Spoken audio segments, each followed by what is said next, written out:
Welcome back to the 8158 podcast, Stories of Sacrifice.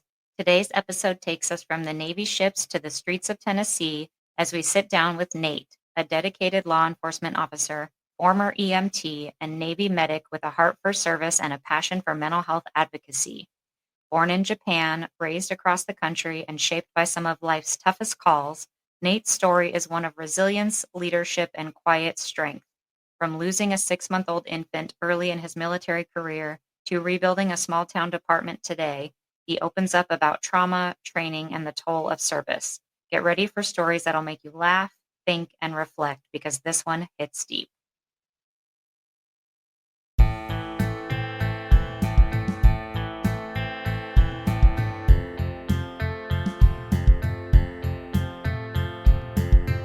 You're listening to 8158 Stories of Sacrifice, where we honor the bravery of the first responders and the families who stand behind them. Real people, real stories, real heroes.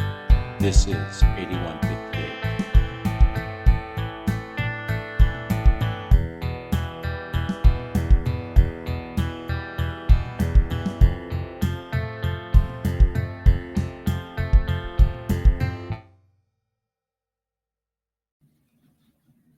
Welcome back, everybody, to another episode of 8158 Podcast Stories of Sacrifice.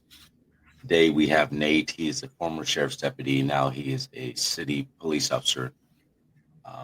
He has an awesome story to tell. So let's please welcome Nate to our podcast. How's it going, Nate? Good. Thanks for having me.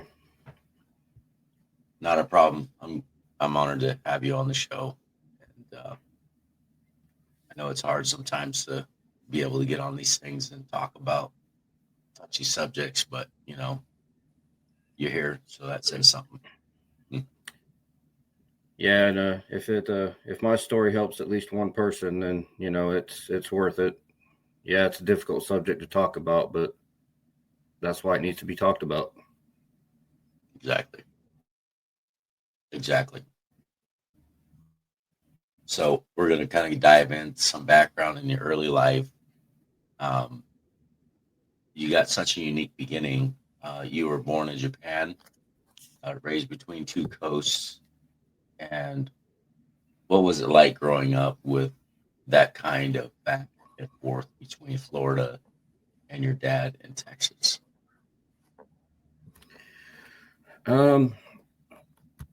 It was actually kind of fun for me as a kid, I guess. I got to travel a lot.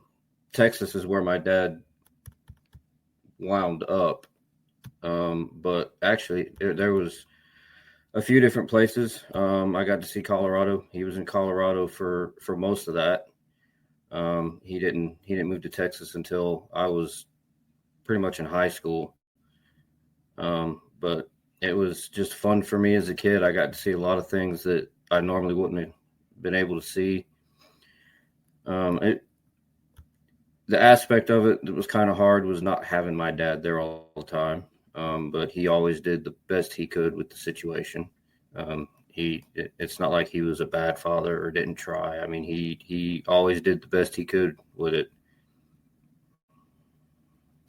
It's pretty awesome. Yeah, you're pretty fortunate that most kids don't get that opportunity, but you had a father that was there for you. That's pretty awesome. What made you decide to move to San Antonio at 18? Was that a hard decision or one that you always had planned? It was one of those things where I kind of wanted to spend more time with my dad. So when I say it was an easy decision, no ifs, ands, or buts about it. I wasted no time. But that was the biggest factor, was just trying to make up for lost time with my dad. That's where he was ultimately stationed at the time, and that's where he was getting ready to retire. So it was pretty much a no-brainer. Right. Yeah, I can totally understand that. My dad lived in Michigan, and I was in California, and only got to see him like one time when I was a child. So after my mom passed away, when we lived in Montana, uh, that was the first thing. Some years later, that was the first thing we did was I just moved to Michigan to be closer to my father. So I totally get it. With my dad, it was one of those things where every summer I had the opportunity to see him. That was the arrangement that him and my mom had with me being in school and him moving all the time. It was during the school year, it was mom. Summertime, it was dad. But it was also one of those things where it was my choice. If there was a summer that I didn't want to go out there, I mean, my dad was good with it. So there were some summers that I would just stay home, spend the summer with my friends, do stuff with my mom. So it ended up turning into one of those every other year type of deals, seeing my dad. So yeah, when I turned 18, it was okay, gonna go live with him. Yeah. Now, in your military and EMS experience, what led you to join the Navy? Did you always see yourself in service, or did that come from somewhere else? I think it came from somewhere else. I think it came from, I joined at 20. It was 2 years out of high school. Really didn't have a path. Didn't know what I was going to do. My dad, obviously, being in the military, influenced that decision a little bit because to me it was kind of like, well, he's got a path. He knows what he's doing. He's doing what he enjoys doing. So maybe the military is the answer for that.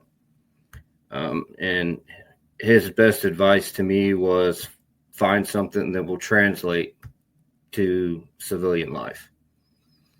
The job that he had in the Air Force doesn't translate. It didn't translate at all. He had to take extra training, take extra classes, so he could have a job when he got out and not just be doing random stuff.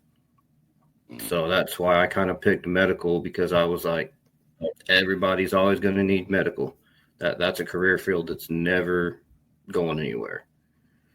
So that was pretty easy choice with that as far as what job to pick. But yeah, the decision to join was from a few different places.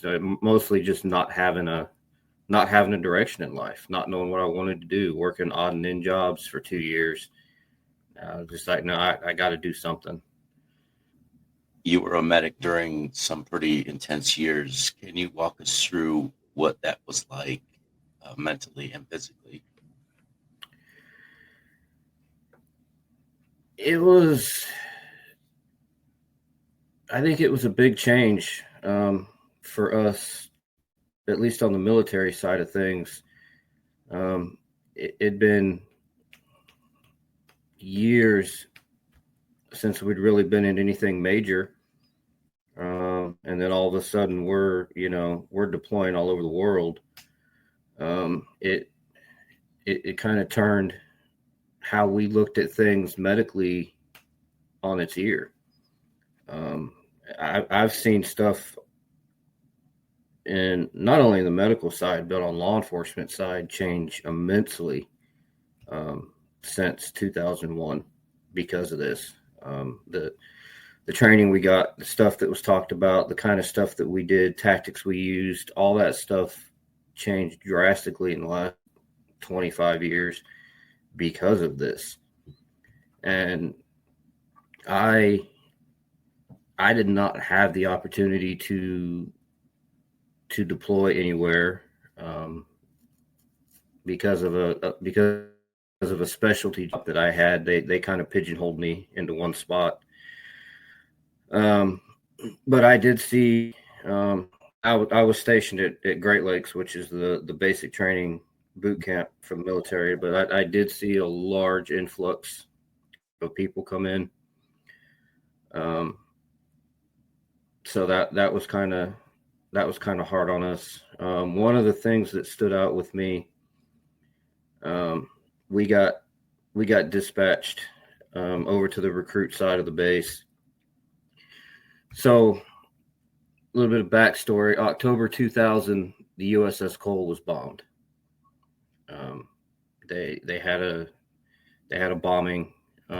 So every basic training has this huge event that you do at the end that kind of puts all your training together. And the Marine Corps, it's the Crucible. Navy, we call it battle stations. But it's basically, for battle stations, it's a almost 24-hour event where you're doing all these different training exercises to just kind of show an accumulation of everything you've learned in boot camp. So we get called to the building where they do the USS Cole drill, because they made that part of battle stations after 2000. And basically it's how to respond to your ship being bombed or your ship being on fire or something like that. And part of it is you have to carry a wounded sailor through, from point A to point B. Well, at the time they had it set up, it was basically plywood walls, and then they would cut the hatchway out of the wall. And the stretcher that they used was an old military Stoke stretcher. It's ones like you see on MASH or the old war movies. It's a piece of canvas between two pieces of wood, metal feet on them. We get called over there that a guy had cut his fingers off. And we're like, what the hell is this about? Get over there. Drill instructors are waving us over to where the guy's sitting. Drill instructor's like, we don't know what happened. He just, he called for a training timeout, said his fingers had been cut off. So I go over and start talking to the guy. Well, apparently while they're moving this casualty, somebody dropped the Stoke stretcher as he was reaching through that hatchway. So the metal foot on that stretcher caught his fingers on the plywood and sliced his fingers off. Start talking to the guy, and the guy's like, you can't take me to the hospital. You can't. I'm not going. I'm 33 years old. I'm a Navy reservist. I'm going through boot camp so I can serve my country because of 9/11. And I don't care if I have to, what I have to do. You guys can stand by, let me finish, and then I'll go to the hospital. He's like, but you don't understand. I will not give up on this. This is something I need to do because I need to be here to help my country in this time of need. Right. I saw a lot of stories like that early on. Again, I got out in 2004. At that point, we'd only been in Iraq for a year. We'd been in Afghanistan for 3 at that point. But it was because of where I was stationed on the recruit side, it was seeing a lot of stuff like that. Guys, especially these reservists who are pushing the cutoff to join. At the time, I think the cutoff was 35. Right. If you were 35 years or older, you couldn't join. There's guys in there 33, 34, pushing that boundary. They're like, I never thought in my life about joining the military, and then this happened, and here I am. So it was stuff like that really stuck with me mentally. That was, and it was good stuff. It was, I guess fortunately for me, I didn't get to see a lot of the stuff that a lot of these veterans now are coming back with. But I did see a lot of changes, even on the outside. After I got out, I did see a lot of changes and a lot of impact that this war had on just military, EMS, law enforcement overall. Right.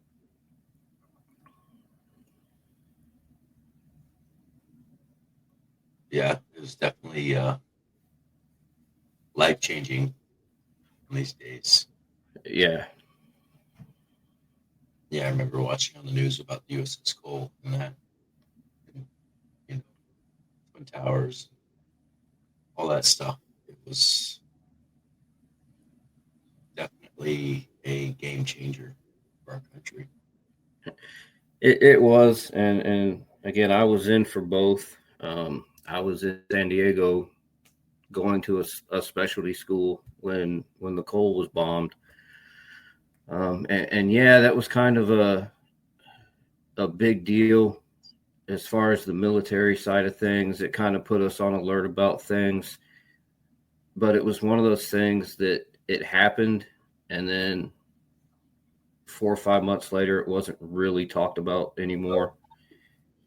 It was one of those things that, yeah, it happened, but it didn't have a huge impact on the way we did things. 9/11 brought our base to a standstill. We're in, Great Lakes is just north of Chicago, and we're running a medical clinic. We're supposed to be treating patients. We're supposed to be, and we're all sitting in the waiting room watching everything live on TV. And it was like that throughout the hospital. You go to any clinic in the hospital, and the staff and the patients are all, huddled in the waiting room together watching the TVs, just trying to figure out what was going on. I got locked down on base for 4 days after that. And, that one was the big game changer. And it's one of those things that, as far as how we do stuff as law enforcement, military, EMS, there was some huge positives out of it.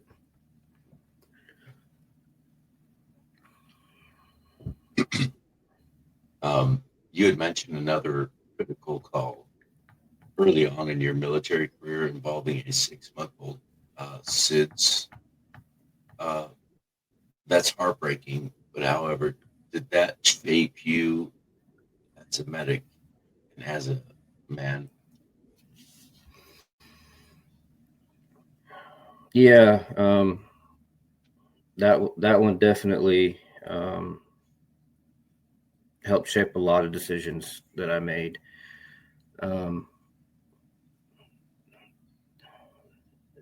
That helped me, I think,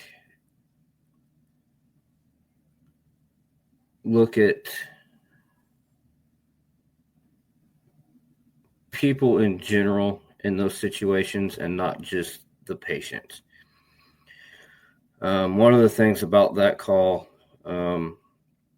was when we arrived on scene, me and my partner, a firefighter showed up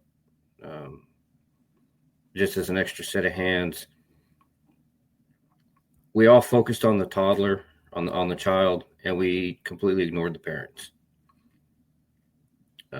We got that tunnel vision, and the parents are trying to talk to us, and we're just so focused and just have that tunnel vision so much that we just completely blew the parents off. Completely unintentionally, of course, but it just and it turned out that 6 months later, I've got this ride along, gets on my ambulance EMS student, and I'm looking at this guy, and I was like, I know you from somewhere. And I'm trying to put my finger on it.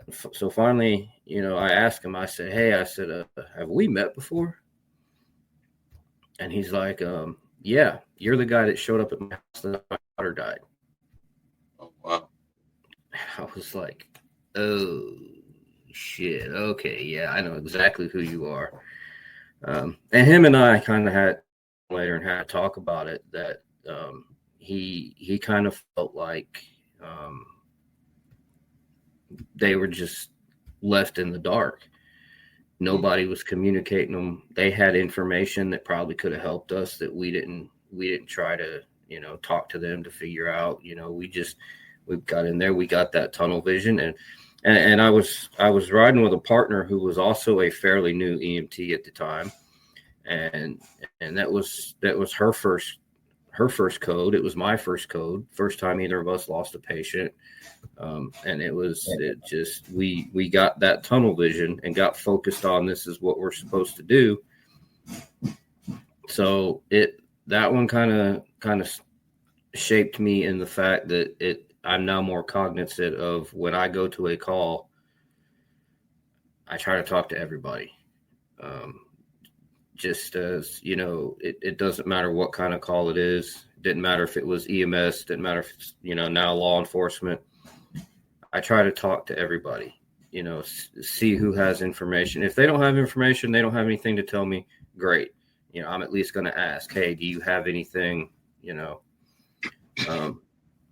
especially on medical calls. We still do EMS assist as law enforcement. At least my agency does. A couple other agencies around here do. EMS gets dispatched to something, they'll dispatch law enforcement more as a safety thing.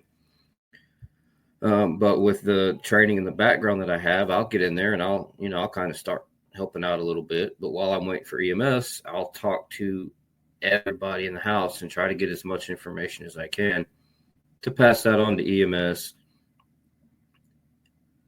And it helps them not feel like we're just blowing them off, like we don't care about them.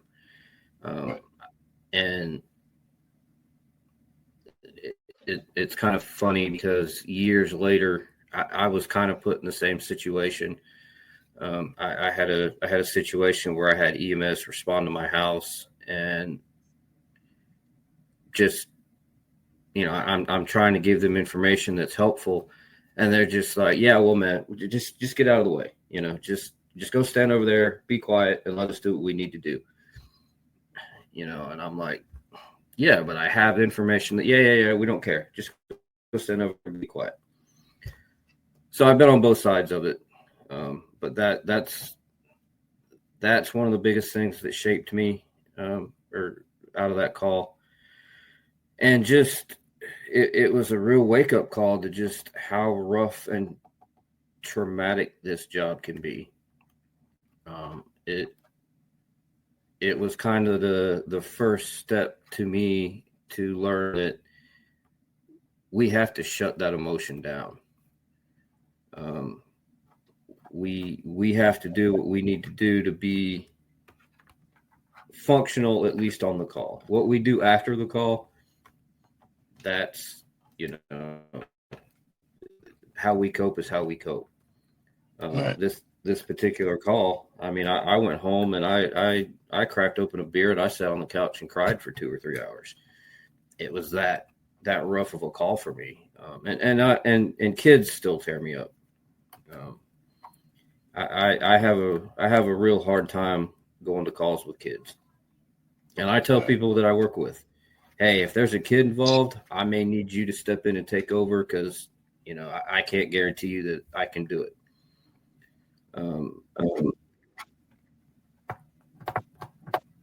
And I think that's another way that this call has shaped me, is it's helped me see my limitations are.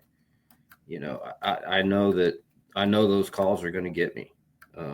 I can handle them, but I know at the end, it's going to be, it's going to be rough for me. And so I know that for me, that's a limitation. That's a limit for me. I can't go into these calls with kids and act like I'm this big macho badass, because I'm not. Those calls are tearing me up. Right.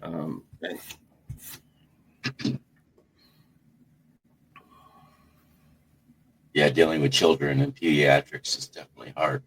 We hear that a lot. It's the hardest calls to go to. Yeah, they're the worst. And every one of those calls is worse, varying on what it is.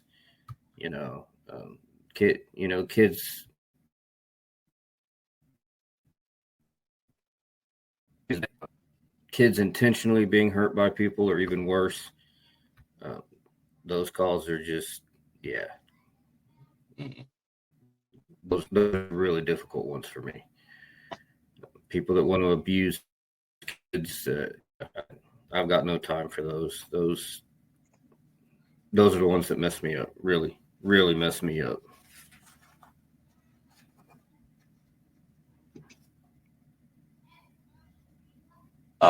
So we're going to start shifting gears here, and we're going to be talking about transitioning from your military and your civilian life as an EMS to law enforcement. After getting out of the Navy, what was it like going back into civilian EMS? Did anything surprise you about that transition? It was the biggest thing that surprised me about that was that I went from being able to do a whole bunch of stuff to not being able to do anything. We in the military, we were EMT basics pretty much practicing at a paramedic level. I could push meds, I could intubate, I could having gone through combat medic school, I could do, crikes and needle decompressions on collapsed lungs. And I had all this, high speed, low drag training.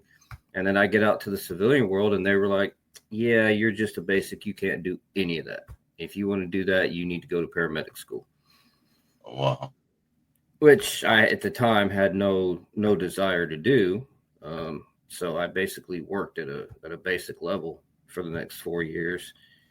But that was the biggest surprise, was that there's not a better way to transition that training. You've got all these medics that are coming out of the military that have all this outstanding training, and then they get to the civilian world and it's like, well, that's good, but your license says EMT basic, so you're an EMT basic. You can't use any of that training without going through an additional year of school, or 6 months, depending on where in the country you're at. So yeah, that was the biggest surprise to me. That's something that I'm surprised hasn't been looked at and worked towards being changed, especially over the last 20, 25 years. Right. Because that's a huge asset that we're just kind of, throwing away in my mind. Yeah, it's a huge asset. So you've now spent 18 years in law enforcement. What keeps you going after all this time? That's a good question. I truly enjoy the job. It's a fun job to me. I'm not a sit in the office kind of guy. I'm not a work indoors kind of guy. I like the fact that it's not necessarily the same thing every single day. I can go to work. I can go to work on some days and not see anything. It's just a slow day. There's nothing going on. Maybe make some traffic stops here or there. Or I can go on another day and it's just, domestics, burglaries, car accidents. It's never the same thing every single day. So it keeps it from getting mundane. It keeps it from getting boring. Not to say there isn't days that are, or even stretches of days that aren't mundane and boring, but then on the days that it's not, it definitely keeps it interesting. So yeah, it's just pure enjoyment. Talking to different people from different walks of life, seeing how different people, you could have a theft call in the rich part of town, and then have a domestic in the poor side of town an hour later, and just, seeing how in your community, how vastly different things are from one side to the other, and how these people see things so vastly different. You go talk to somebody that lives, $1 million home that had a TV stolen, and that's the worst possible thing in the world to them at that moment. That's number one priority for everybody, is to find that TV. And then I'm leaving there and going to another part of town where I've got this guy that's just beat his wife and kid, and and that's their priority. That's the worst thing in the world to them. But you try explaining that to the people, the better off people whose TV were stolen, and they don't always understand that. Well, why aren't you working on finding my TV? Well, because I'm over here, trying to save this lady and her kid, So the enjoyment of it is what keeps me doing it. I've never had a day doing this job where I've just been like, well, I can't say that. I did have some days where I said, I don't want to do this anymore. And I got out of it for 2 years and drove my wife up at the wall, and she threatened to divorce me and told me if I didn't get back in this job, we were going to have issues. But for the most part, for the most part, it's the enjoyment of it. There hasn't been a time when I've been doing this job that's just like, nah, I can't see myself doing it. Yeah, it's funny. It's usually the other way around, where they want you out of it, not in it. But yeah, it usually is, and I was that's kind of what I was expecting when I got out of it.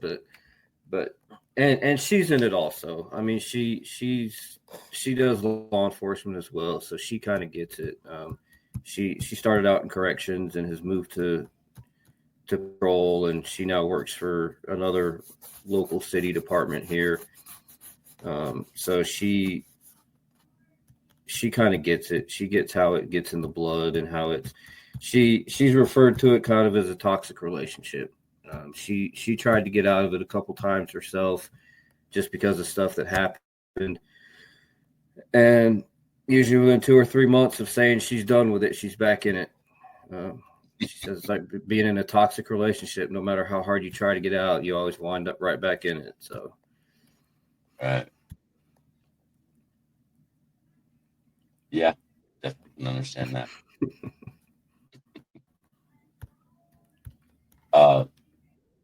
In 2018, you'd made a move to Tennessee, correct? yes. So what inspired you to make that change? A divorce and a surprise child. Wow. Well, that's a pretty big change. Yeah. I was not one of my prouder moments, but I was 40 years old and having problems at home and told I couldn't have kids, and decided to go out and have a one-night stand, and found out that my doctors may not have been completely accurate in their diagnosis. And so 40 years old, I wound up with a pregnant girlfriend, and which of course led to a not so happy ex-wife. And my dad at this point had moved out of San Antonio. He had moved back to Florida when his mom passed away. He moved back into his childhood home in Florida. So I really didn't have any family in Texas. My wife now didn't have any family in Texas, and she had family here in Tennessee. So we figured with a baby on the way, we could probably use some help from some family. Florida wasn't an option for us. It's very, very difficult to get to transfer a certification in law enforcement to Florida. They want a bunch of money for it. There's a bunch of hoops you got to drive through. Tennessee was fairly easy. Tennessee was, hey, I move here, I get hired, I go to a 3-week transition school, I'm done. So Tennessee made it a heck of a lot easier, because we were kicking around the idea between my family in Florida or her family here, but kind of finding a job here and the ease with which it was to transfer the license over played a lot into that decision. But the biggest thing was the family issue, the surprise baby. Is that the person you're with now? Yes. 8 years later, her and I are still together. Have a wonderful, rambunctious little boy. So, yeah, worked out for the best. Thank you. It worked out for the best. Not the way I would advise people to go about it, but it worked for us. So Life happens. Yeah, life happens. Yeah, it does. uh, you're doing all the things at your agency, parole, FTO, and more. You manage all those tasks. And do you have any favorite parts of the job? How do I manage them? A day at a time and a lot of prioritizing. Um, there's always something that needs to get done now.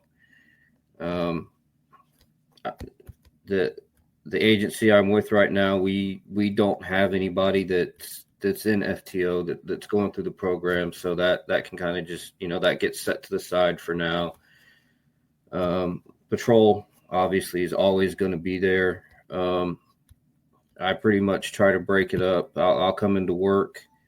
I work 12-hour shifts. I'll come into work, first hour or two I'll spend doing admin stuff. If there's paperwork I need to do for I do evidence custodian. I'm the training officer for the department, so I'm responsible for entering everybody's training, making sure everybody's up to date with the state. Making sure we're not having any issues from the state licensing agency. And because I'm evidence tech, I have to worry about everybody's body cams and making sure those get downloaded and logged in properly and all that. So I'll spend the first couple hours a shift doing stuff like that, admin stuff. I'll go out and patrol, and then maybe the last 2 or 3 hours of the shift, come back. If there's any of that other admin stuff that I didn't get done earlier in the day or anything that's been tacked on since I've come to work, I'll spend the last couple hours of the shift taking care of that. Then it helps me balance my workload. Again, it keeps me out of the office all day because I'm not an office person. And it helps me manage everything that I have to do. The time management is the biggest thing on it. As far as my favorite one of those hats to wear is the FTO, the training. I love getting new guys in. I love showing new guys the ropes. I take it seriously because I'm of the philosophy that I'm training my backup. These are the guys that are going to come back me up on a call if I need it.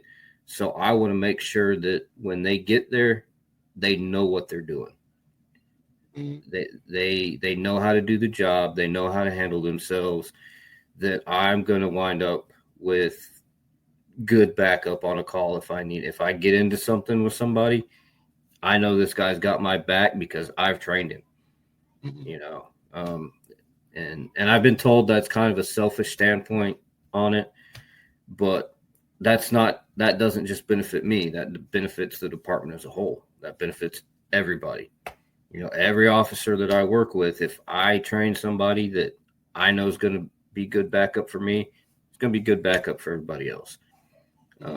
So I enjoy the training aspect, and I enjoy learning from them as much as they learn from me. I've always told my trainees, I'm going to learn from them just as much as they're going to learn from me. A lot of these guys are going to the academy, either have just come out of the academy or are going to go to the academy. So I haven't been to an academy in 18 years. So I'm not always sure what they're teaching at the academy anymore. Things change, we get legislative updates, we get federal mandates that we have to teach now. So I always tell these guys, you're going to go to the academy, you're going to learn something, and you're going to come back and teach it to me. You're going to teach me something. Tactics have changed in the last 20 years. And I tell them, you're going to learn some tactic at the academy. You're going to come back and, hey, this is how the academy taught us to do it. And I'm going to look at that and I'm going to evaluate it. If it's something that I like, hell, I'll start doing it. If it's something that I don't like, I'm not going to do it, but I'm not going to tell you it's wrong to do it. So it that it keeps me fresh. It keeps me updated. I was told very early in my career, and I still believe it, that the day you stop learning at this job is the day you probably need to quit. Right. Because everything's always changing. And I've dealt with those guys that are stubborn, that are hard-headed, that are, nope, I've been doing it this way for 20 years. This is the only way I'm going to do it. This job doesn't work that way. It's too fluid. It's too, lawsuits going to the Supreme Court that changes things, or laws getting added, laws getting taken away, tactics changing. Again, the war of the last 25 years changed law enforcement tactics on stuff a big way. That didn't get on board with that got left behind. So that's why the FTO aspect, the training aspect, has always been my favorite, because I'm sharing knowledge with somebody, and I mean sharing by it going both ways. I'm teaching them a little something, they're teaching me a little something. We're both becoming better officers because of it. That's pretty awesome. We're going to move on to some mental health and the department culture, which we've discussed before in our pre-interview, which is the difference between night and day. Yeah. You've seen both Texas and Tennessee's approach to the first responders' mental health. What are the biggest differences you've noticed? Biggest differences that I personally have noticed is I feel like Texas takes it more seriously. I've seen time after time after time since I've gotten to Tennessee about officers being let go from departments, or I've seen two experiences personally with a department that I worked with here. Officers being let go because, mental health or alleged mental health reasons. We had a guy at a department I worked for that it wasn't even a mental health issue. It was an argument between his wife that got blown out of proportion. That our department got called, responded a couple days later, and told he could either resign or be fired because his actions embarrassed the sheriff's department. My whole thought behind that was, if that had been an actual mental health crisis, his long story short, he got in an argument with his wife, was going to go for a walk to clear his head, took his firearm with him. His ex-wife called the sheriff's office and said he was going to go out in the woods and shoot himself, which was not what he was doing. And my whole take on it was, if that had been an actual mental health crisis, you're not going to let this guy go. How's that going to help his mental health? Because now, not only is he going through this crisis, he now does not have a job. So you've just added a shit ton of stress on top of the stress that he's already got going on. That's not helping our mental health issues. That's making it a whole lot worse. Texas, especially San Antonio, where I had some excellent ideas on mental health when it came to officers. San Antonio Police Department actually has a psychologist full-time on staff. She worked, I think she just retired recently. She worked for the city. She worked for the police department and the fire department. And it was her job to evaluate officers or first responders after critical incidents, make sure that they were good to return to duty, make sure that they were okay. If they needed somebody to talk to, give them those resources that they could talk to somebody. And the policy that the city of San Antonio had in place, it started with the police department, but I think it expanded on to the fire department. Was it anytime there was a critical incident, whether it be an active shooter, those child cases that we were talking about earlier, in any major incident like that, every person that responded to the scene was required to go talk to her and be just, short evaluation, um, before they could return to duty. Um, there was some pushback from it at first. People worried about, oh, she's just trying to take my badge. She's just, that this is going to affect my career. I'm going to go in there and tell her I need help. I'm going to lose my job. But, the whole stigma that we have of mental health. But it turned out it was more of okay, you and I are involved in a critical incident type of situation. I'm good. I didn't have any issues with it. I processed it. I'm good. But you're not. She comes into roll call and says, hey, we all had this critical incident. Who needs to come see me? You raise your hand. Hey, yeah, I think I need to talk. And now I'm over here. Oh, God, look at this guy. This fucking guy can't handle this type of call or whatever.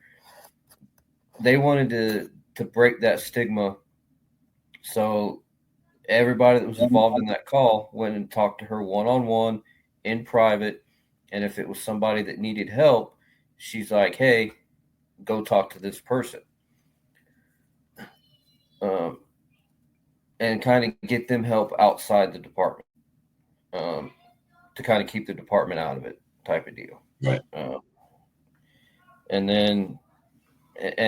it worked. Once guys got on board with it, started using it, started realizing that it was there to help them and not hurt them, it gained, it gained a lot of traction, and it did a lot of good for the department.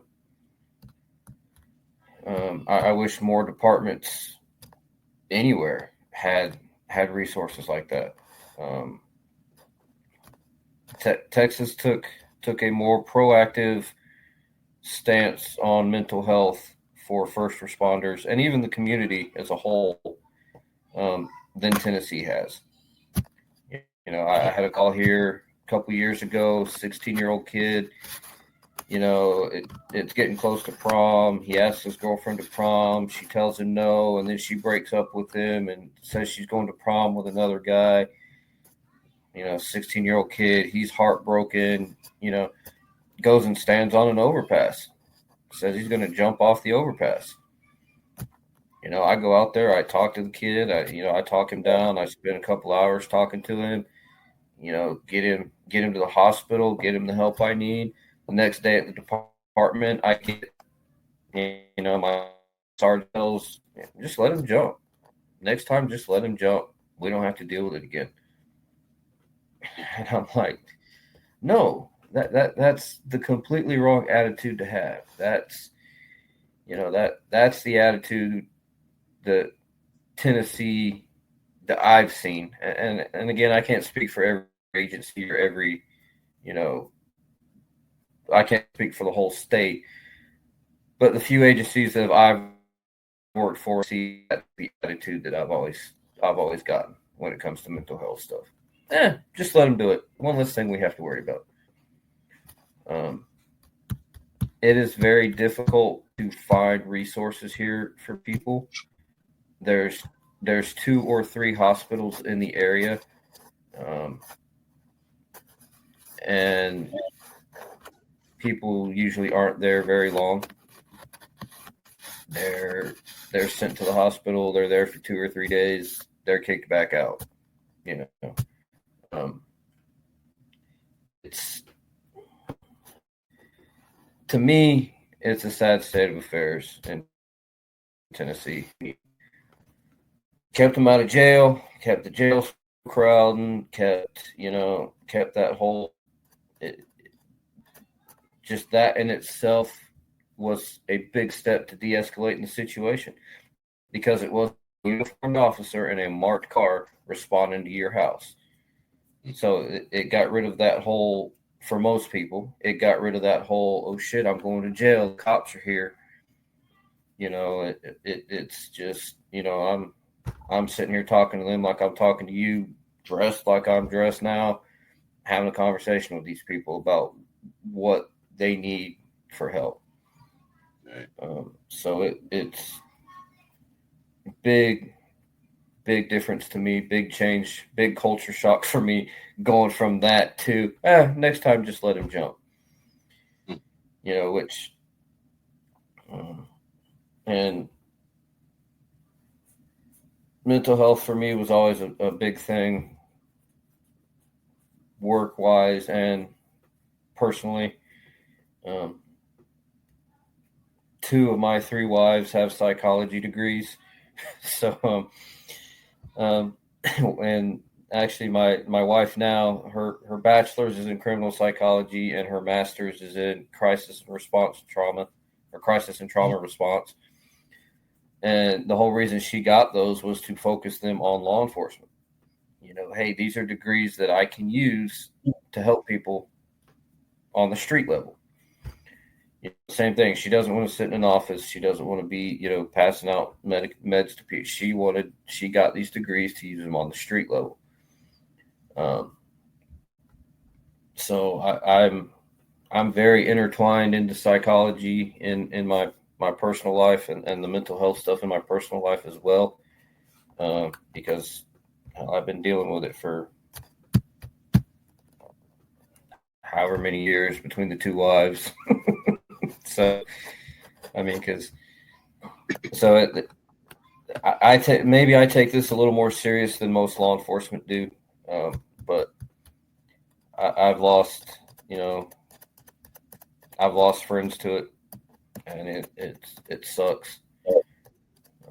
I definitely think that we're not doing enough. Texas is on the right track. I'm not going to say they're not doing enough.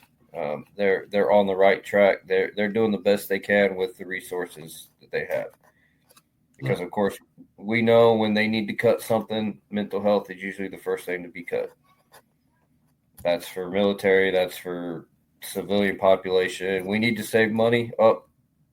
Let's close down a mental hospital, because that's a quick, easy way to save money. Right.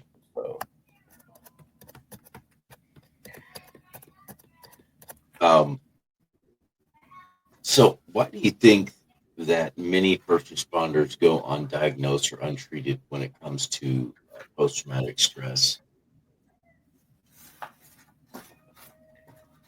Because of the stigma and because of how they're possibly going to be treated. And I think one of the biggest issue is, and I'm not, maybe I am a little bit, as I say, I'm not knocking federal firearm laws, but maybe federal firearm laws have something to play into that as well.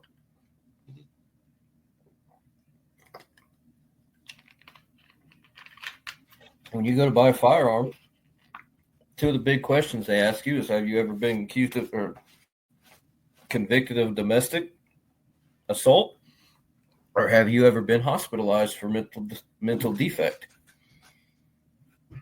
Well, if I go to my department or go somewhere and I get diagnosed with PTSD and I get hospitalized for that, technically, I could lose the right to carry a firearm. If I can't carry a firearm, I can't do my job.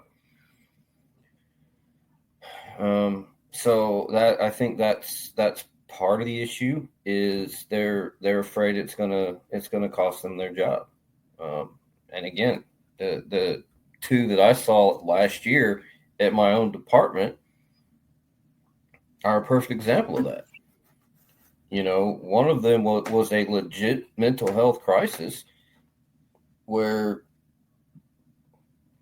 deputy having a rough time at home, took some medications and an attempt to kill themselves, wound up in the hospital. A couple days after getting out of the hospital, got brought in and was like, "Hey, look, you're fired. We don't need your services anymore." We will return after this quick ad break.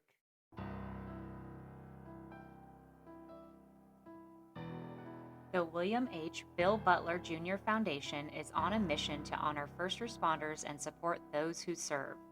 We provide scholarships for families who have lost a hero in the line of duty, offer second chances to juvenile offenders who are working to rebuild their future, and help new recruits pursuing careers as first responders.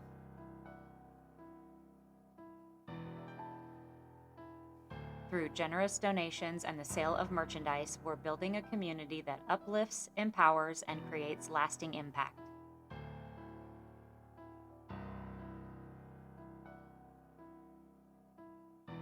You can be a part of this mission as well. Visit 8158podcast.com to donate or shop today. Together, we can support those who serve, honor those we've lost, and give hope to those who need it most.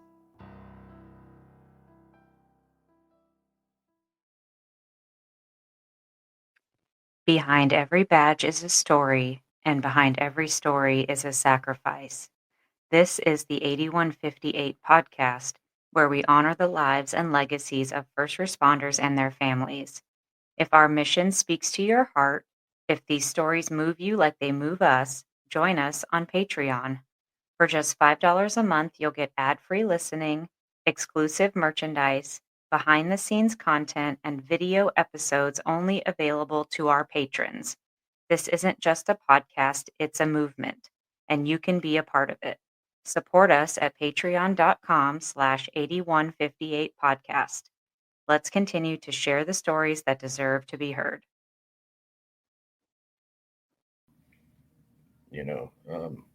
So good luck, because we ultimately just screwed your law enforcement career for you. You're done in law enforcement at that point.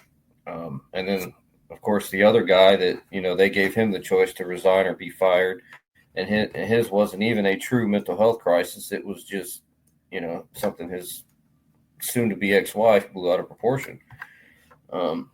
So I think that's the biggest stigma with it, is they're worried about losing their career,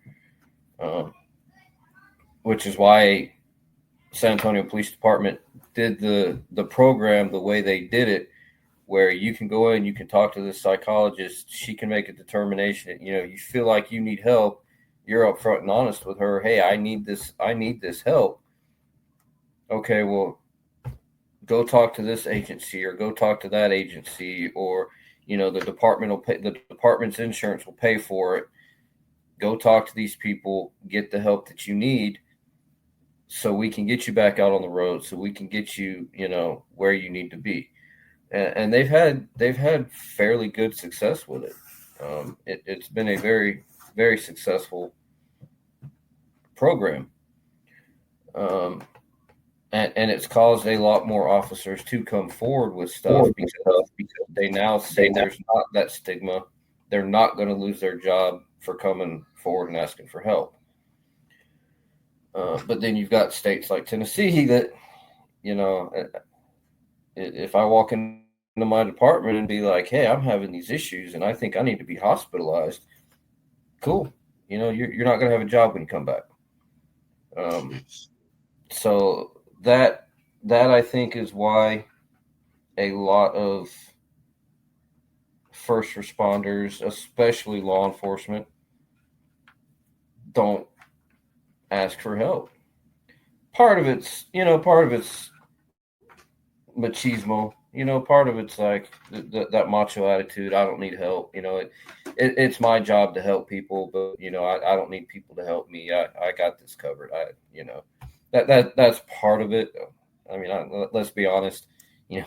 We work this job. We've all got a little bit of a macho streak in us. We're above asking for help. And I think another part of it is kind of the culture that we built around ourselves, that we have this instinct to protect ourselves. When something happens to somebody,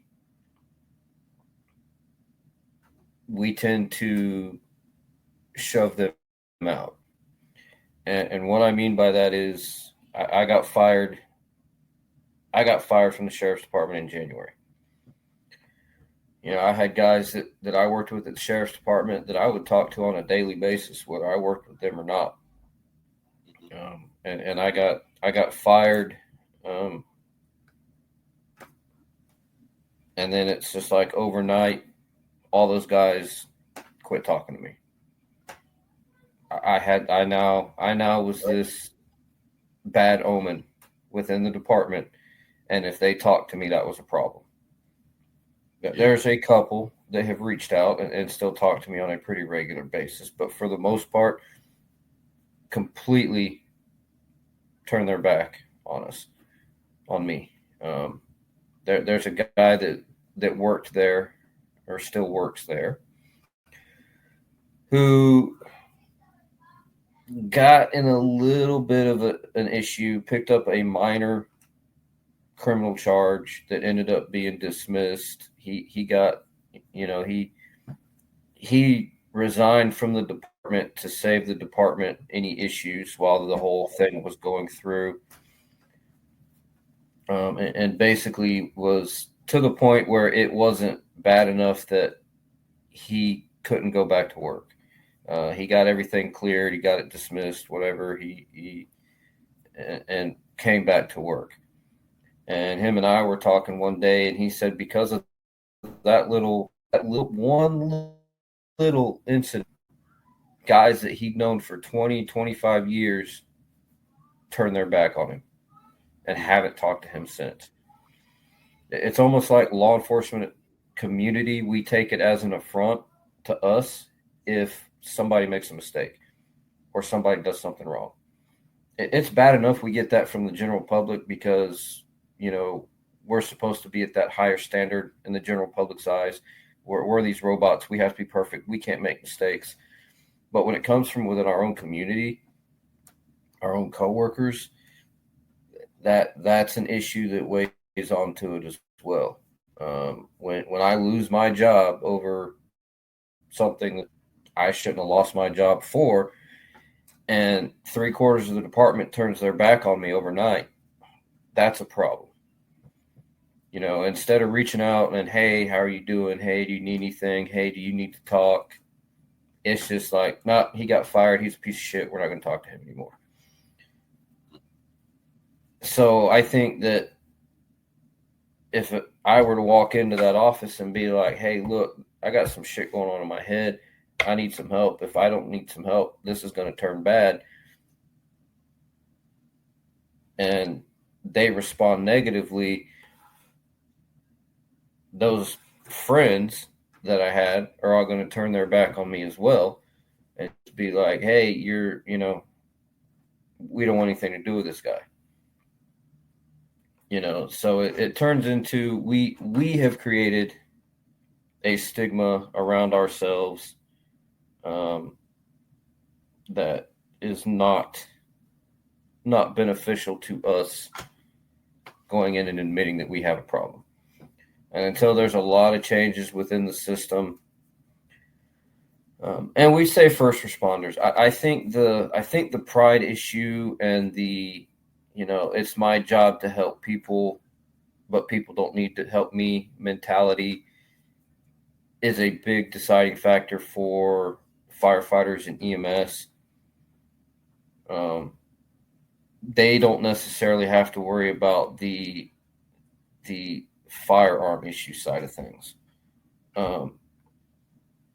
That to me, from what I have found talking to people, that's a big deciding factor for a lot of law enforcement.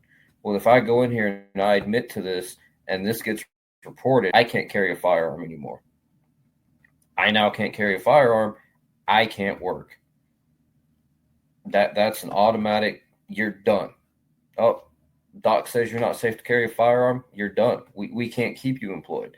You can now no longer fulfill the functions of your job. You're done. So it does create that huge stigma, which is the same reason that officers who are arrested for domestic violence can no longer work, or convicted of domestic violence can no longer work, because you can't carry a firearm. Right.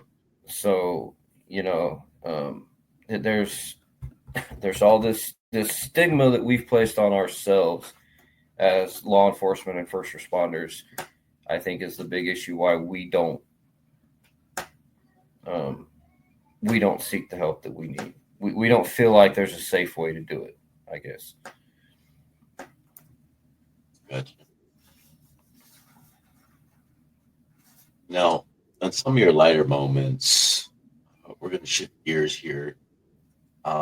You've worn a lot of uniforms, EMS, Navy, law enforcement. What's the weirdest or the funniest call you've ever been on?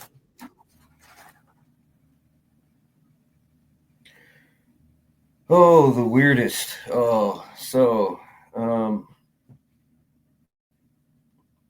County Hospital in San Antonio did some renovations a few years ago, and they set up a section in the ER that was it was kind of a split section, had a nurse's station in the middle. One side was mental health, one side was for inmates from the jail. And basically, when somebody came in on a mental health hold, they'd bring them in, they'd put them in one of these rooms, they'd change them out, they'd inventory their property.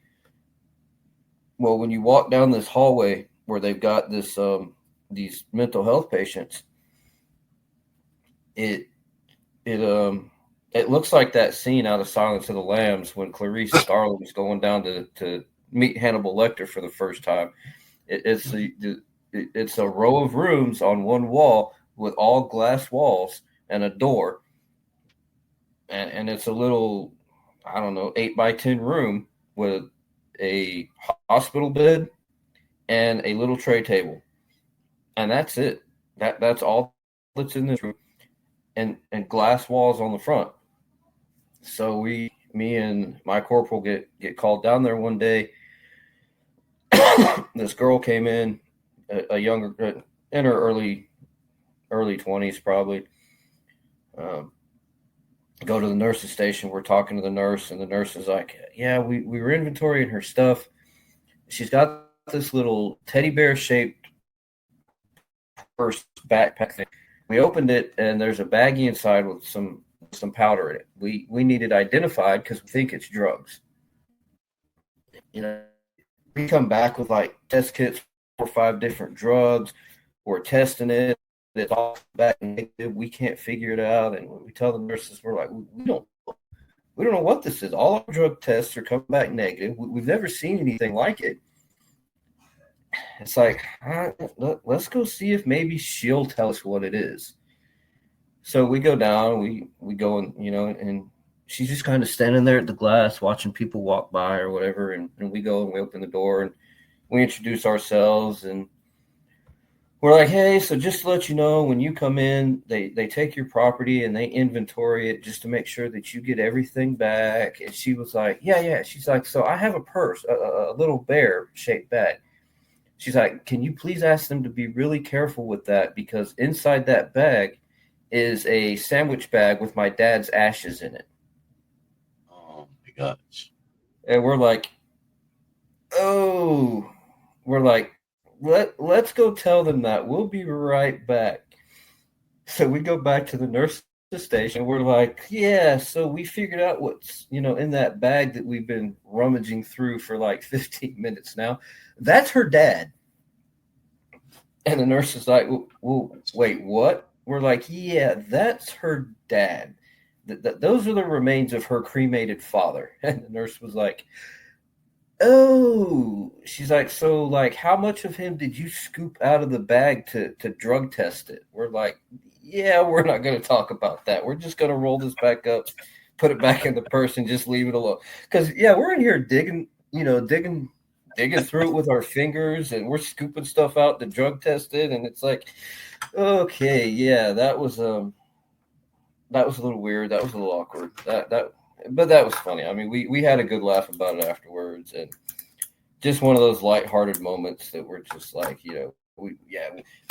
because big sandwich bag. So we're like, man, we've got this nice drug bust. We're going to get probably a pound or so out of this, and we just got to figure out what kind of drug it is. No, it was her dead father, and we're just like, yeah, we're not going to talk about that one. We're going to leave that one alone. It's probably good. So yeah, yeah. It's probably good that you guys didn't test it like they used to back in the day, was they would taste it. Yeah, right. Taste test it, right? Yeah. So that was that was definitely one of the weirder, funnier ones that I've had. That one, that's probably one that's going to stand out with me for a while. Yeah, that is pretty funny. The big caper. Yeah. Have you ever had any moments on the job where you just had to laugh to keep from crying? Oh.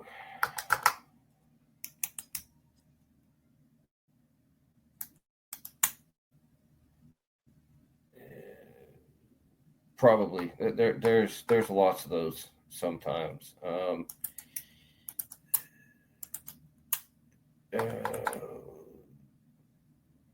Dead bodies, I find probably fall in that category a lot. Responding to, getting a well check and walking in and finding somebody that's been sitting there for 2 or 3 days. I find that we tend to focus on something funny about the situation. We know it's not funny. And it's horrible for family. It's horrible for the loved ones. But there's.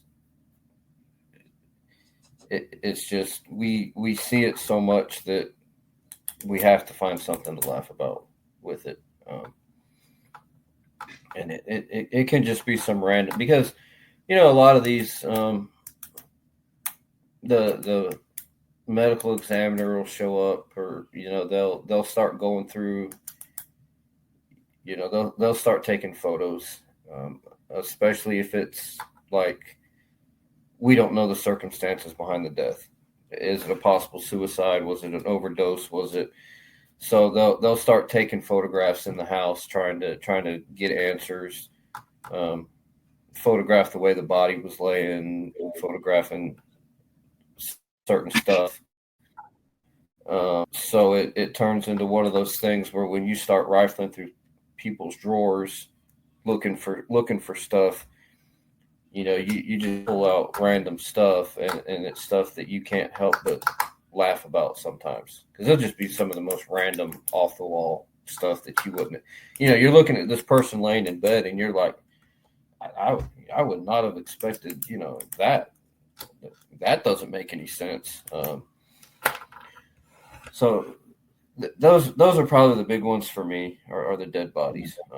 Finding something about that situation that's funny. The situation itself is not, but you have to laugh about it, or it's just going to be. It's going to be. I've tried that with kids, with the whole kids things, because those calls I know will get me crying, but just can't do it with the kids calls. That one, I've just got to suck it up and just deal with what comes with those.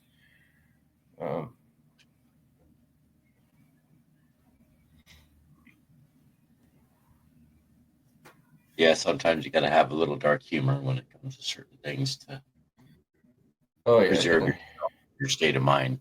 But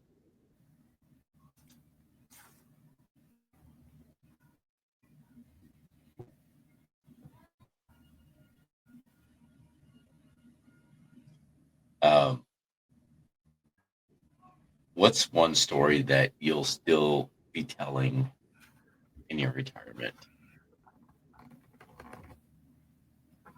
Oh, probably definitely the girl in her dashes. That one. That one's always, that one sticks. I don't know why that one sticks with me more than any of them, but that one is definitely that was definitely one of the top ones that when people ask something funny or weird, that's the one that gets thrown out there because that it's also kind of a little embarrassing too because instead of just asking the girl, "Hey, what's in this bag?" we're over there desecrating her dad's ashes. So yeah, that was. Right. But yeah, that's definitely going to be that'll probably be the top one every time. That's over 20 years though. It's hard to pick just one. It's Yeah, I'm sure you got a lot of stories. yeah.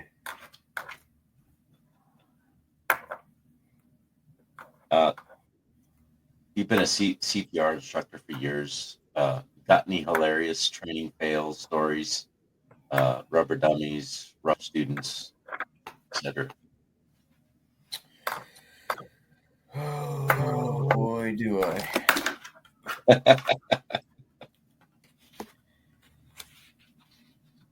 So assisting an instructor when I was in the military. Me and an instructor were doing an advanced cardiac life support class, ACLS, and a bunch of new corpsmen. They're in the class getting their training. We're on a break, and we had a crash cart in the room, and the crash cart says for testing purposes, do not use for testing purposes only.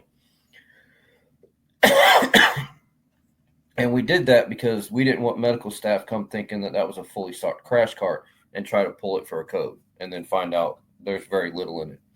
So we had it marked for that reason. There's a couple of the students standing around and me and the instructor up front talking, and we just happened to, you hear people talking in the background and you can hear them, but you're not really listening. But then a certain word clues you in, and maybe I need to pay a little better attention to this. So we hear one of the guys go, "Well, no, it doesn't work. It says for testing purposes only."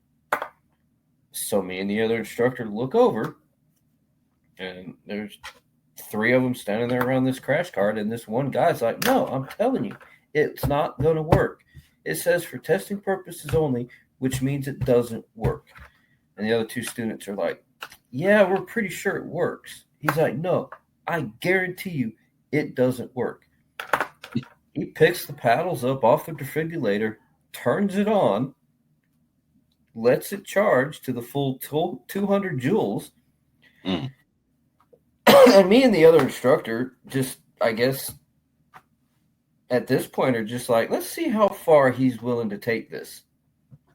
Yeah, this guy with no hesitation puts these two defibrillator paddles up to his face.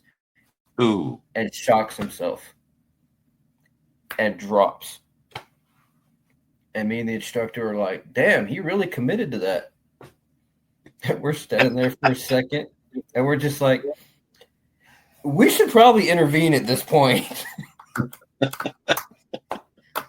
So we ended up having to call a code on him, and he woke up in the ER. Yeah, he was. And the fact that me and the other instructor just knew where this was going. Like you're watching this going, we know where this is going. This dumbass is going to do it. But you know what? We're going to stand here and watch him do it just because we let our curiosity get the best of us in that one. But, he, and a room full of students just all sat there and watched him do it because we're just like, this guy can't be that dumb. He was that dumb. Yeah, it was. So, yeah, we were not the adults in that situation, but. Yeah, curiosity kills the cat. Yeah. We got a good laugh out of it, though, so that was good. Yeah. So reflecting on your future, if you could go back and talk to your 20-year-old self, shipping off in the Navy, what would you say to him? Enjoy it. Enjoy your time. Do not volunteer to go to Great Lakes as your first duty station, because that will derail your career. I thought I was being smart. When I was finishing up my basic school, they said, so we've got shore duty open at Great Lakes. You get your shore duty over with, your first command will be shore duty. You'll do 2 or 3 years there, and then you'll get sent out, sea duty. And that, very rarely do people coming right out of boot camp and right out of A school get shore duty. That's an opportunity. So I took that opportunity and spent, other than the year I went to San Diego for specialized training, spent my whole career there. And when I called for orders, when it was time to make the decision to re-enlist or get out, when I called to see what my options for orders were, I was told that I already had a set of brand new 3-year orders cut for the same duty station. Mm-hmm. That because of the specialty training that I took, I was not going to leave Great Lakes for at least another 3 years, which was a big factor into my decision of not re-enlisting. But yeah, if I could tell my 20-year-old self anything, do not volunteer to go to Great Lakes right out of basic school.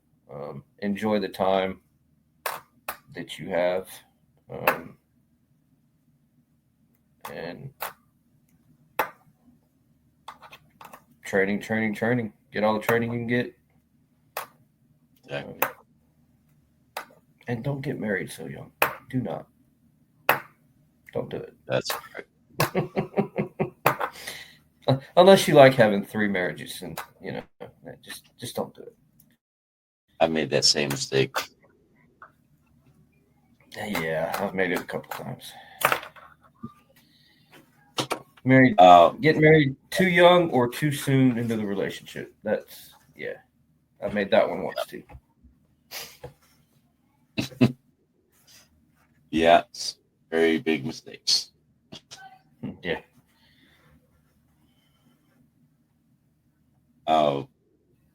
What's one thing you'd want civilians to understand about mental load of first responders carry?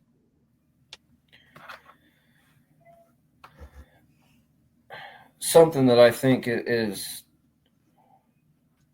already said. I think I've seen it on your TikTok a couple times. I know I've seen it other places, that a normal civilian in their lifetime will experience 4 to 6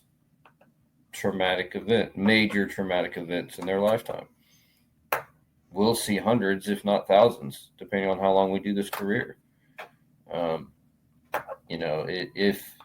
If you're lucky as a civilian, you'll maybe see one traumatic event. And I guess counting into that 4 to 6 number, they talk about, witnessing a family member pass away, whether, even if it's natural causes, stuff like that. But that stuff that depending on the size agency that we work for, we see all the time. By the time I got out of EMS at however old I was, 30. Yeah, I was 30 when I started law enforcement. So in the 10 years working EMS between the military and civilian, I can't even tell you how many dead bodies I've seen. Some of them fresh, some of them not so much. And some of those are just, going to the nursing home and pronouncing some elderly person deceased for nursing home staff, but still, I can't even count how many dead people I've seen, how many car accidents I've worked as both the law enforcement and the EMS side. that stuff wears on us. It's stuff that humans aren't supposed to see on a daily basis. Um, Again, we keep going back to the kids. It that's not something that should happen. That, and I guess that's what tears me up about the kids so bad is they're so young. Um, Older people dying, that doesn't bother me. That they've lived a long, healthy life. It's their time to go. People between the ages of 17 and 60, half of them are probably doing something dumb. I know when I was a young kid, I'm surprised I survived all the dumb shit I did. But it's either serious medical issues or they're probably doing something they're not supposed to, or they just got caught up in something like an accident or something like that. Those, they're probably still problematic to see, but they don't. It's just a day on the job for me. It's the kids though, because they're truly not doing anything. They're just happen to be in the car with mom and dad and getting a wreck, or they're just out being kids and something happens. But yeah, I don't know if I can even begin to describe the load that we carry. Honestly, it's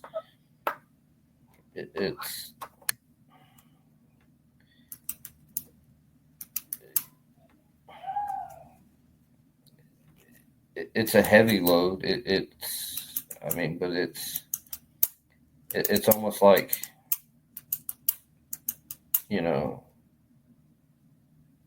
walking around in a nightmare all the time. Sometimes, depending on what we see, it's difficult to explain. Because it is such a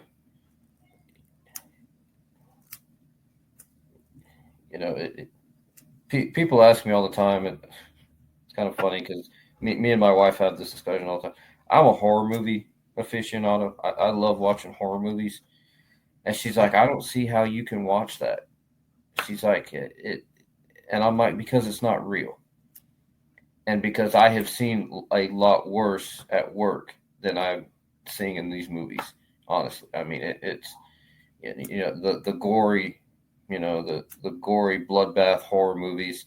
It's like I've seen this at work. It's I can sit here and watch this at home because I know, I know that what I'm watching isn't real, but at the same time, I've seen this or worse at work. She can't watch. She's not to that point. She's not jaded by this job yet. Fortunately, I'm doing my best to keep her that way. But I don't know. That's a hard one. That's hard to describe. The kind of load that we carry, having to do all that, because again, it's we're not only dealing with the trauma of somebody was just involved in a car accident and they didn't make it, but now I have to go notify the family. I've got to go do a next of kin notification, which to me is worse than working the dead body. There's no emotion there. It's a dead body. There's no emotion left in that body. I'm not having to deal with that person's emotions. I can emotionally disconnect from working a dead body because I'm not feeding off somebody else's emotions. Having to do death notifications, I'm now having to feed off somebody else's emotions. I'm now having to be professional and deliver this notification and watch these people fall apart and try to comfort these people in what is now a traumatic experience that they are now, one of those 4 to 6 traumatic experiences they'll probably have in their lifetime. I've just been the cause of, okay. And so now I'm having to, help them through that while standing there acting like it's not affecting me.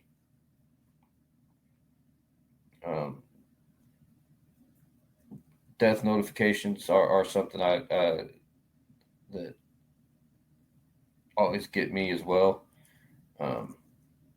because for me it just sucks having to come into somebody's house and tell them. And I've done them from other states. I mean, I had one. The last one I did was we received a phone call from an agency in Michigan or Montana or somewhere like that, and was like, "Hey, we're looking for these people. They live in your city. Their son was just in a fatal car accident." So I show up at their house and I'm like, "Hey, do you know so and so?" "Well, yeah, that's our son." "Hey, when's the last time you talked to him?" "I don't know. He left here like 2.5 months ago, and we haven't heard from him. We don't know where he's at. We don't know anything about him." Well, we know where he's at. So now I'm having to tell these parents who haven't heard from their son in 2.5 months that 3 hours ago he was killed in a car accident somewhere in another state. So it's the stuff like that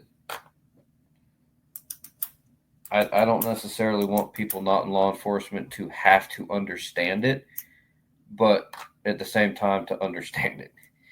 I don't want them to have to live through it. But at the same time, I wish they'd have a better understanding of. I wish I knew how to explain that understanding to them. It's describing that load to somebody who hasn't been through it is a hard thing to do. I wish I had a way to do it because I'd use it all the time. Yeah. Imagine the load gets pretty heavy. It does.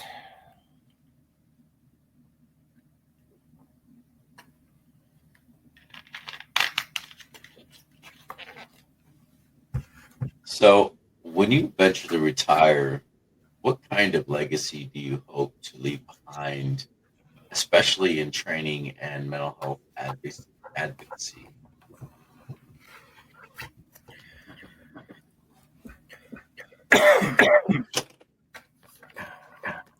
I would hope for training that it would be people would pass on what I teach them. I guess as parents, we kind of have the same thing with our kids. We try to teach our kids right. We try to teach our kids the right way to do things. And I would like to hope that eventually my son would pass that teaching on to his son, and so on and so forth. So we kind of do that as parents already anyway. Now, obviously, I've been training longer than I've been a parent, but I think that these officers that I train, these officers that I teach and pass stuff on to, I would like to hope that stuff sticks with them. And then somewhere down the line, if they're ever in a position of training, it's one of those things that they just kind of like, "Hey, I had this training officer one time that taught me this or showed me this," and then it's worked for them and they carry it throughout their career. As far as the mental health advocacy, I hope my legacy on that is that we can, get it out there more and get it even more mainstream and get more resources. I have seen a huge change in it in the last 20, 25 years.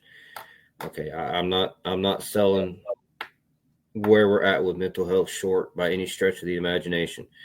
When I joined the military in 1998, mental health was absolutely not talked about at all. 0%. There was no training on it. There were no classes on it. There was no mention of it. It was not even on anybody's radar. Iraq and Afghanistan happened. We started getting these guys coming back with traumatic brain injuries, PTSD, whatever else. Probably about the mid 2000s, early 2010s, I guess, about halfway through, people really started looking at this stuff, and a change really started to happen at that point. And then that started to spill over into, well, hey, if this affects the military, maybe it affects first responders. Maybe we should look at that. So it started spilling over into, our side of it on the first responder side. And there have been some good changes made. It's come a long way in the last 25 years. I can sit here with confidence and say that. Does it have further to go? Yes, it does. I would like to think that me and other people like me who want to sit down and do these types of podcasts and do stuff like this, that we can start getting the word out there, and we can, as a collective, make it our legacy that we've helped improve this for first responders.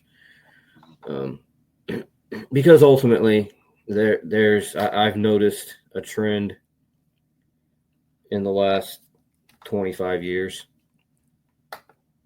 Military will do something. It works good for the military. First responders start looking at it, says, well, that works for the military. Let's incorporate that for first responders. And then the civilian side will start looking at it and be like, hey, you know what? That's worked good for these two groups of people. So why don't we start incorporating it? It seems to trickle downhill. Good example of that, not necessarily mental health related, but tourniquets and how prominent tourniquets are now in everything that, when it comes to casualty stuff, medical stuff. When I went through combat medic school in 2000, there was no tourniquets were no. Tourniquets were bad. You put a tourniquet on as a last resort, and people lost that limb within an hour. That was the train of thought around it. You did everything else to control bleeding other than use tourniquets. Iraq, Afghanistan started getting all these casualties. People started using military started using tourniquets, realized, hey, this is not a bad idea. These actually do work.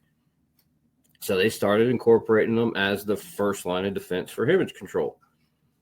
And then the military looked at that. It was like, hey, or law enforcement, looked at that and was like, hey, it's working for them. Let's try it for us.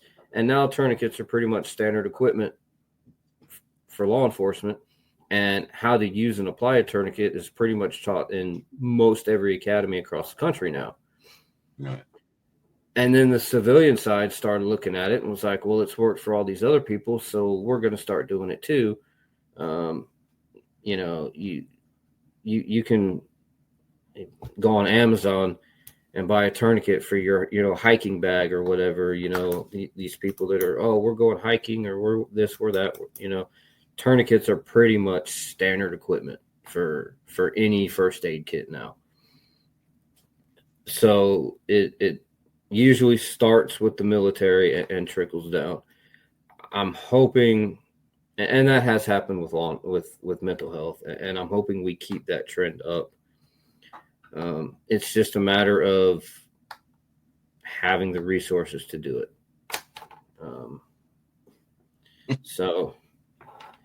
I feel like more resources needs to be incorporated towards that. And I don't, I don't feel like that's something that needs to be my legacy. I think that's something that needs to be everybody's legacy.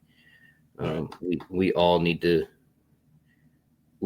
take that and run with it, type of thing. Just one person's not going to be able to do it.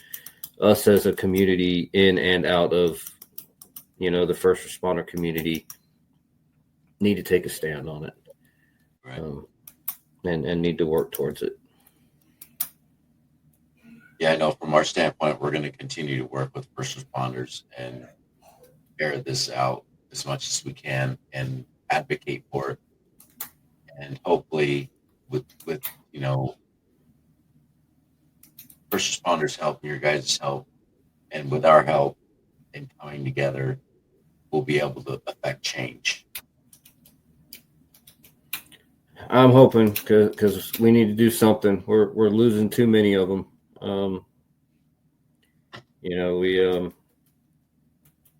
We've got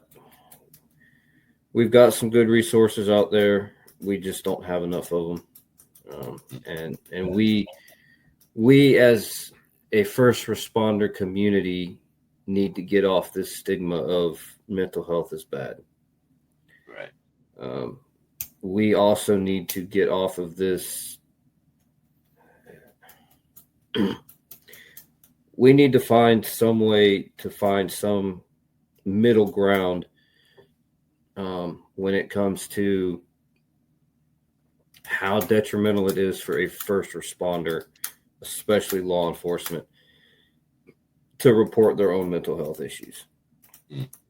Again, the federal firearm laws are a big detriment to that. I understand why the law is in effect. You don't want just some, dude with undiagnosed, untreated, delusional schizophrenia out there being able to buy a firearm every other day, because that's going to turn out bad. Right. But at the same time, if I'm going and getting myself help for issues that are here from my continued exposure to trauma from my job, and I haven't done anything to hurt myself, I haven't done anything to hurt anybody else, I'm taking steps to prevent that from happening, why are you going to now take my firearm from me and tell me that I have a lifetime ban on firearms because I'm trying to get help to keep doing my job? There needs to be some, and I wouldn't even know how to go about doing that. But that's for law enforcement. That is one of the biggest drawbacks to seeking mental health. And I would like to see, if there would be a change that I would, love to see myself and a bunch of other people get behind, that would be it. Trying to find a way to get that changed, so that us reporting our mental health and seeking help for our mental health isn't a automatic death sentence for our career. Right. Because that's ultimately what it turns into. Yeah. The one thing that ends all careers. Yeah. Because then if we don't get the help, then, what's the alternative? Now you're potentially, burying a good officer, because he was too afraid to ask for help because he was afraid of the consequences of seeking help, and now he's ate a bullet, and, now how much other mental health issues have you caused because of that? Mm-hmm. Because now you've got his family who have the trauma of having to deal with that. You've got his coworkers having the trauma of having to deal with that, especially the coworker that gets dispatched to that call and finds him. So now you've created extra trauma on a bunch of extra people who now may or may not going to be able to cope with it. You've just restarted the cycle because I can't go get help for a mental disorder because you're going to take my career from me, which is going to lead to bigger mental health issues with that. Right. Compounding. Yeah. So I wish I could say it would be my legacy to just fix all of those issues at once, but that's not a single job person. I would, right. when it comes to the mental health, I guess I would just like to see more people advocate for it, become aware of it, get more allies and supporters for us. Programs like this, and I know there's a couple others on TikTok. They're getting out there. We need the support, guys. We might not say we need the help, but don't let us lie to you. We need the help. Right. It's got to be a community effect. Yep, absolutely. That's all I have for you today. Is there anything else you'd like to share with us before we get off of here?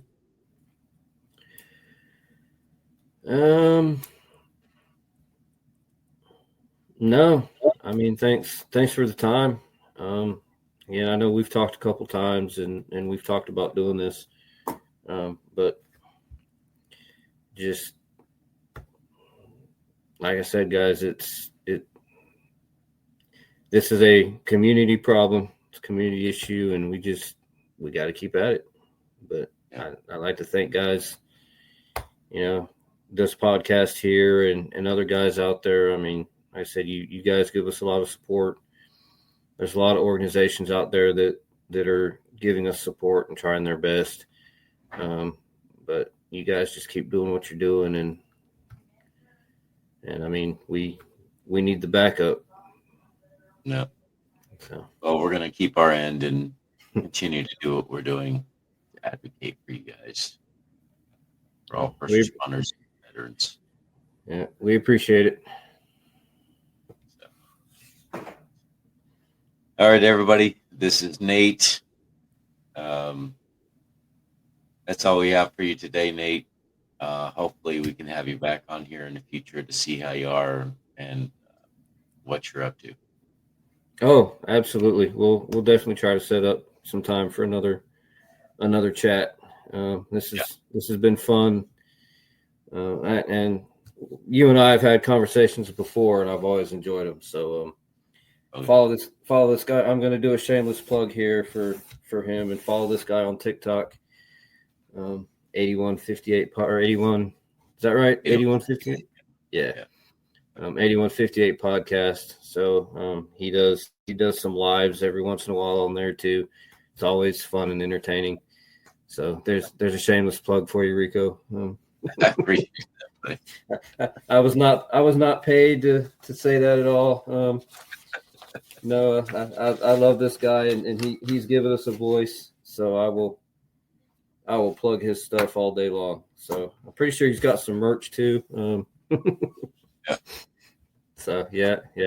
So, but seriously though, I appreciate the time, and I appreciate you having me on and letting me talk about this. Anytime you wanna bring me on and talk about this stuff, we or anything else for that matter. I mean, we can do that. So absolutely. Yeah, and hopefully I'll be feeling better next yeah, week. hopefully. Yeah. It's all this crazy weather, hot, cold, rain. Yeah, it's so all right. All right, Nate, you have a good one. Yeah, you too, brother. Thank you. I'll talk to you soon. All right. Bye. Bye.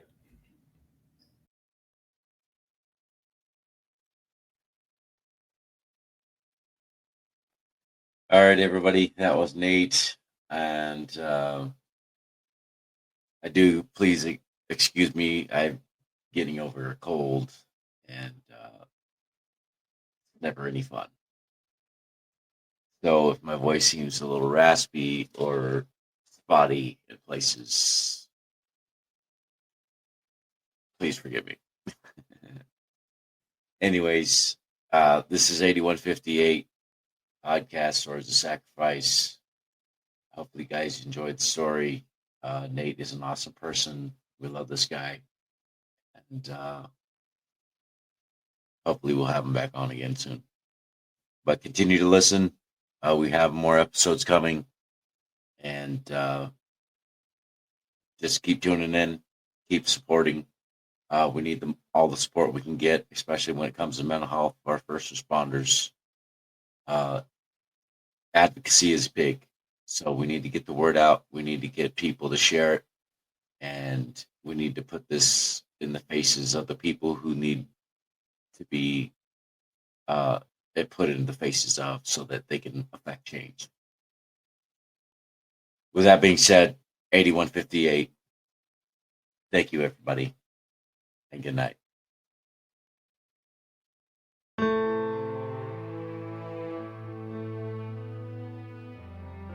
Thank you for joining us on 8158 Stories of Sacrifice. Every story we share is a tribute to the courage and resilience of first responders and their families. If this episode impacted, encouraged, or inspired you, please subscribe, leave a review, and share with someone who supports first responders. Follow us on all social media platforms at 8158 Podcast for updates. 8158 Stories of Sacrifice is a team effort.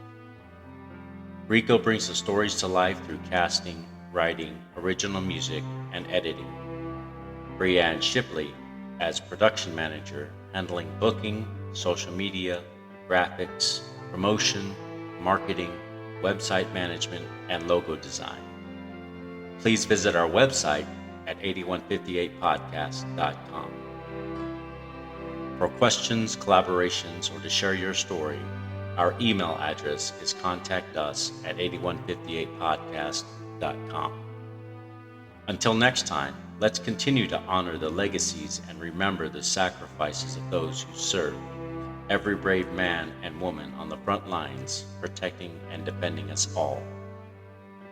This is Rico signing off and honoring 8158.